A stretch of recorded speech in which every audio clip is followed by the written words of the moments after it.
High বন্ধুরা, হচ্ছে আজকে রান্না পুজো তো বললাম, আর এখন হচ্ছে আমি রান্না করছি। এখন এই মাত্রই শুক্তোটা হলো, আর শাকটা হয়ে গেছে, পুঁই শাক হয়েছে, এখনো মাছ হবে, ভাত হয়ে গেছে।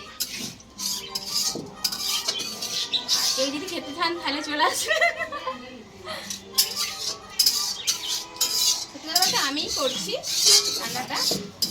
তারপর রান্না হয়ে গেলে ঠাকুরে যাবে, জলে দিয়ে হবে, আমাকে জলে দিয়ে আছে। রান্না হয়ে গেলে ভাত তরকারি দিয়ে সেটি দেখাবো বাকিটা।